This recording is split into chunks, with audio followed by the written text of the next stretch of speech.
constat de départ qui est à l'origine du projet que je porte aujourd'hui, c'est que dans les EMS, personne n'a vraiment envie d'y être. Si on interroge les personnes âgées en leur demandant comment ils se projettent dans leur avenir, pour eux, aller en EMS, c'est vraiment la fin de leur vie.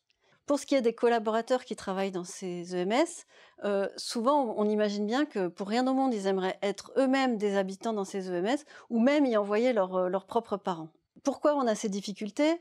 Parce que finalement, les EMS déjà sont issus du milieu hospitalier, puisque c'est quand les hôpitaux ont décidé qu'il fallait faire sortir les personnes âgées qui étaient de longue durée dans les hôpitaux, que les EMS ont été créés, et donc ils ont emporté ce système médical et hospitalier. Par ailleurs, la manière d'accompagner les résidents, elle est souvent calquée sur l'organisation du travail, comme c'est le cas dans les hôpitaux, ce qui crée beaucoup de rigidité sur les temps, le moment du lever, du coucher, les toilettes, etc. Et il y a très peu de liberté de la part des résidents. Et puis, l'autre point, c'est le mouvement de rationalisation qui existe depuis des décennies dans le domaine de la santé, qui a pour objectif de diminuer les coûts et qui contribue à déshumaniser en fait les modalités d'accompagnement au sein des EMS. Il y a beaucoup d'établissements en Suisse romande et dans le monde entier qui mettent en place diverses stratégies et divers modèles. Dans le canton de Vaud, la Fondation Saphir a décidé depuis quelques années de mettre en place une stratégie dans laquelle l'idée c'est que les habitants d'un EMS doivent y être chez eux.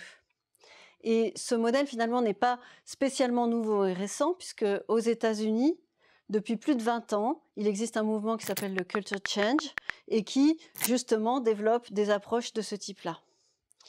Ces approches, en fait, elles ont comme caractéristique de vraiment essayer de remettre au centre de ces établissements la liberté des habitants. Et ça s'appuie sur des petites équipes agiles qui peuvent être flexibles et évoluer dans les prises de décision très rapidement, et sur une fluidité des rôles.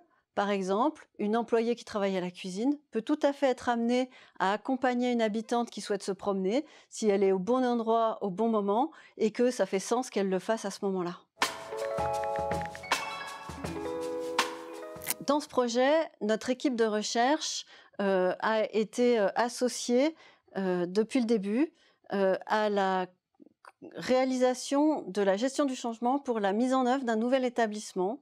En effet, la Fondation Saphir a décidé de développer cette stratégie dans un établissement pilote pour pouvoir voir ce qui fonctionnait pas avant de dupliquer.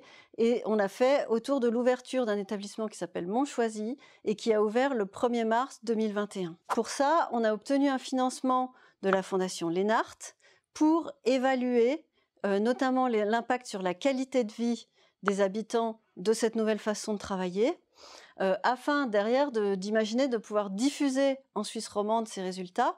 De la même façon qu'aux États-Unis, quand ce mouvement a émergé, il y a eu beaucoup de chercheurs qui ont évalué finalement l'impact des nouvelles façons de travailler et ça a débouché sur une nouvelle loi qui a imposé finalement cette manière de mettre en œuvre l'accueil dans tous les établissements aux États-Unis. D'abord à court terme, dès l'ouverture du nouvel établissement, il y a eu de très belles choses qui ont émergé.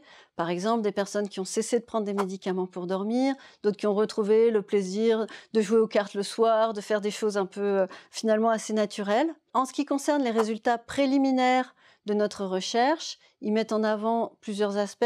On a observé plus d'autonomie et d'engagement de la part des collaborateurs.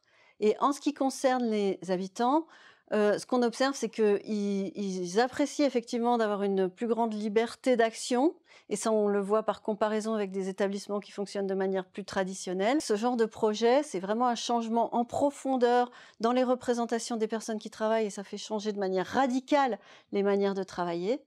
Et ça se fait pas d'un coup de baguette magique. Le projet dure sur 18 mois, on est à peu près à la moitié aujourd'hui, et il faut encore du temps pour avoir des résultats vraiment tangibles, et ce d'autant plus que la pandémie a un impact à la fois à travers l'absentéisme et à travers le fait qu'elle impose un système de contraintes fort dans un modèle qui justement se veut plutôt libérant.